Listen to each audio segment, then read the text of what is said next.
这也剩4枚啊！我在这里面温度啊，要比里面外面的温度啊，要高个5度不止。上集讲到，杨东埋头苦干挖窑洞，一刻没有停歇。这个石头，哎，妈的，多高！不过我是干嘛的？我是干考古的。这个东西对我不是小 case 吗？灰熊巡山找物资，收集材料，找到了水源。我头巾出透汗了，以前带了没洗，然后用它一过滤，这股汗味，一股臭脚丫子味，看，我喝了一口，这味道不对，反正不是水的味道，应该是挺熟悉，像是我袜子呀，或者是那个啥没洗的味道。嘎嘎荒野第3季重磅来袭，本期节目由归园家庭农场独家赞助播出。眼前的这2位选手要在这座大山里进行荒野求生挑战，坚持时间更长的一方获胜。这个土呢，我是堆了一层，然后踩一下，踩石头，再堆一层，再踩石头。杨东吭哧吭哧地挖了一上午，他的体内仿佛流动的全是红牛，丝毫不知疲倦。这个地方是床，专门把这个留下来。这个地方留为床，这个地方过道，然后可以躺在里面。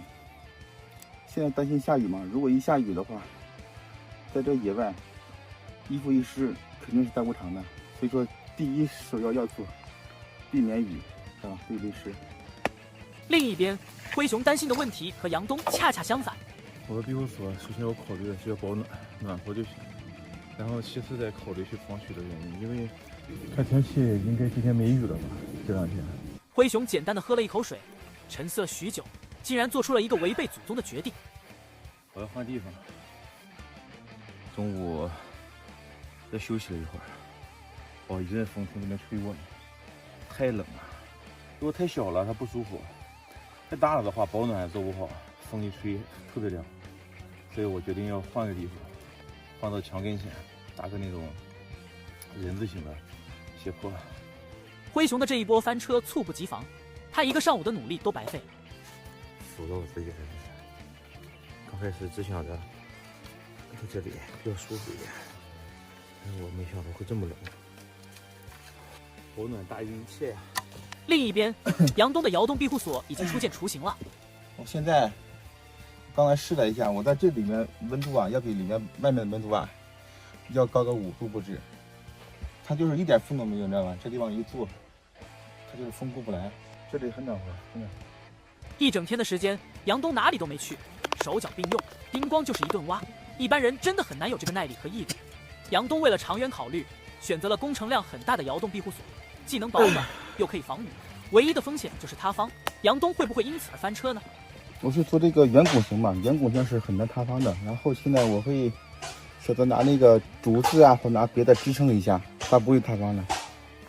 另一边，灰熊扛来了一堆竹子，准备装饰他的新家。我先把料用的材料准备好啊，厉害！今天反正我就先搭个坡，地上搞几根，晚上能睡就行了，能挡挡风给我。今晚上我已经做好挨冻的准备了。灰熊用柴刀把竹子抛开，一分为2，反扣在庇护所的横梁上。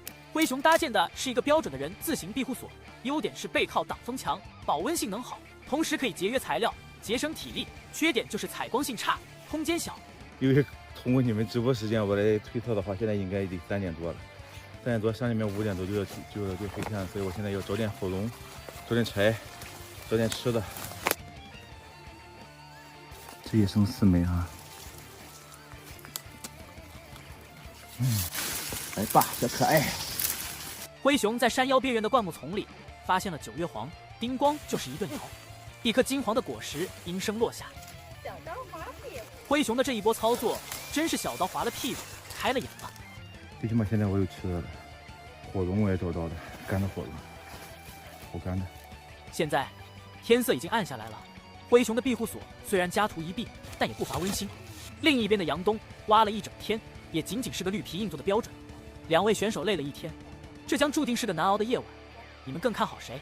评论区留言吧。没有蛋白质，到最后整体是一个锥字形的。昨天2位参赛选手提前熟悉了比赛场地，巡山时发现了很多小可爱。如果要逼我逮住的话，我去，这个能够我伺候一天饭。你看这里一个毛毛虫，有好多蜘蛛卵，有虫子，有虫卵。嘎嘎荒野第3季重磅来袭！本期节目由归园家庭农场独家赞助播出。眼前的这2位选手要在这座大山里进行荒野求生挑战，坚持时间更长的一方获胜。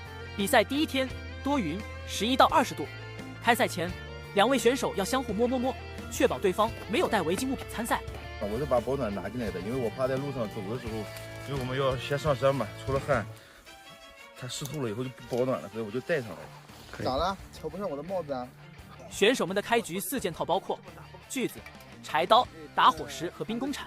现在比赛开始。 OK， 好。金主爸爸一声令下，比赛正式开始。杨东二话没说，直接来到昨天选好的斜坡位置，然后挖一个洞，然后把那个土呢，就是堆到2边，堆到2边以后呢，上面就会用那个竹子啊盖上去，就说里面不用挖很深，半摇式的地球色。比赛第1天，往往是选手们体力最好的时候。杨东体内仿佛流动的全是红牛，挥起铲子，叮咣就是一顿挖。我觉得得刚好几天，就说今天先挖进去，就算下雨以后我躲进去，它也不会淋雨，今天就可以猫一晚上。然后慢慢加，往这深一点，然后可以后期就可以躺在那里，一加固，对，弄上那个竹片、竹瓦，然后这边弄墙，一层层铺下来，实力very good。杨东2眼冒光，憧憬着未来，他已经做好了长久生存的打算。另一边，灰熊的开局策略与杨东完全不同，他没有过多的思考，直接做出了一个违背祖宗的决定。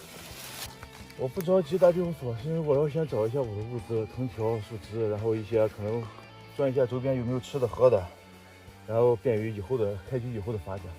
因为前期我要直接开始把所有的力量用在那个搭建庇护所上面的话，后面可能会就没有力气去巡山或者是找物资这些东西。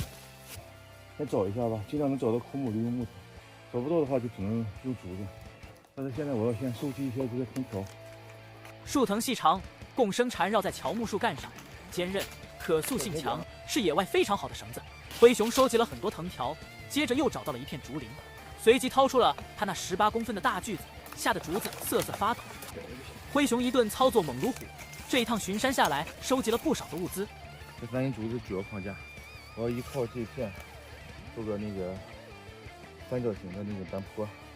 灰熊平好了地基，用藤条把竹枝绑在2棵大树的底端，预留了30公分的离地高度。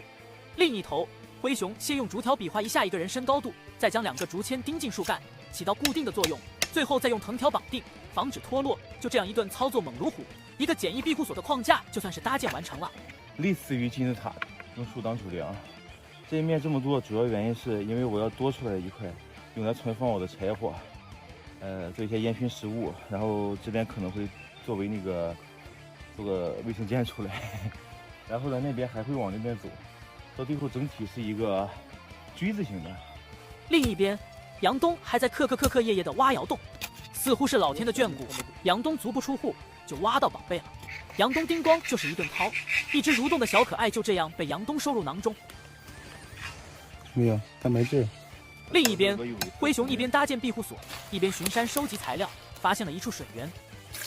我洗点沙放在上面，因为这个水我不知道它上游是什么样，万一有一些动物的尸体啊、虫卵大的那种大石会掉下来，用这个简单的过滤一下。这里应该是很多年前农户的灌溉水源，荒废了这么长时间，长满了杂草和灌木。